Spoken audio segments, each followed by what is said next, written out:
After shooting Glass Cages, Lori had been showing me some of her other ideas for scripts, and this one was already in the works and almost completed at that point. This was a few years ago.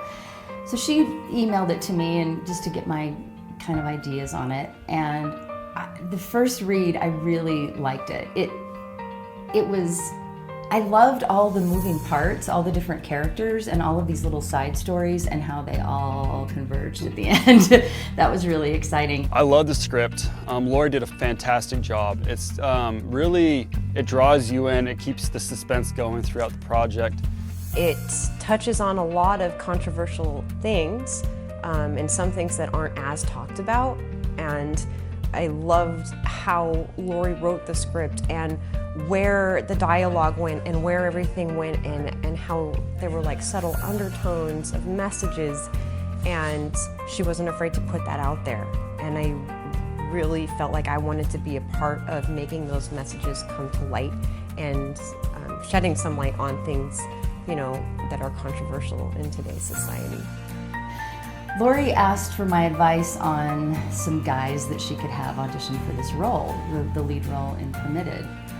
So I was racking my brain, and all of a sudden Will's face just popped in, and I'm like, oh, he'd be perfect. I loved working with Lori. Like, she's so smart, and so I can talk too much sometimes, and so I tried my best to just, when she was starting to listen to her, you know, and to hear what she was saying, and yeah, she just really knew the story, and she writes. I really respond to her writing. Like, I hope to do another movie with her. She writes movies that I don't think get made that much anymore. These real cool character stories, and they really have a point of view and something to say, and everyone is a real person. I knew that if an actor got a hold of this, a certain kind of an actor, that they would want to play it, no matter, you know, that it was low budget or not.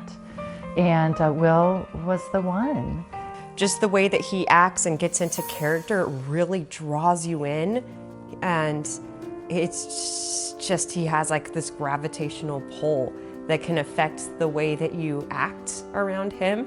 Jessica Staples, who plays the main female lead, she is a local actress who has been, she's supported so many student films, and she has supported local filmmakers.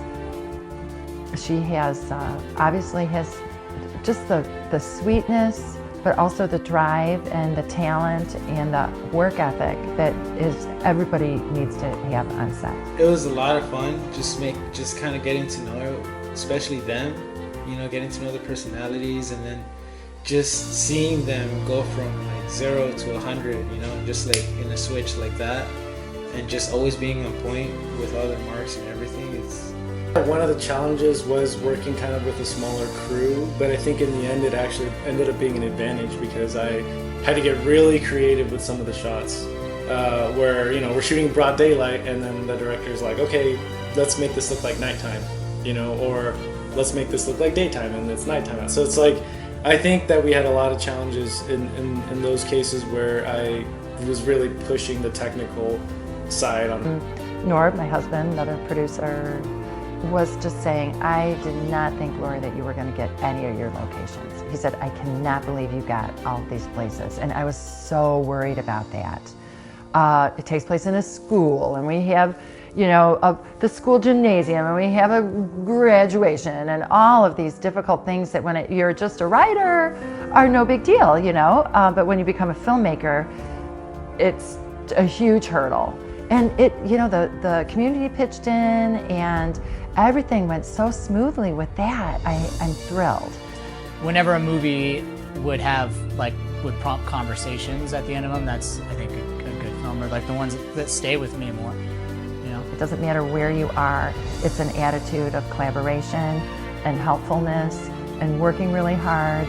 No divas, just getting the job done for a creative piece that we believe in. And I think that's possible. And that's really why I wanted to make this. I have no idea how people are going to perceive this. You know, it's somewhat of a cautionary tale. If somebody's going to make this kind of a story into a film or something very close, and I want to be the first to do it. I really do think that it's a script whose time has come. I think a lot of people are going to be very moved. I think they'll laugh, they'll cry, and they'll be kind of scared at some parts. It's not black and white, and I love that.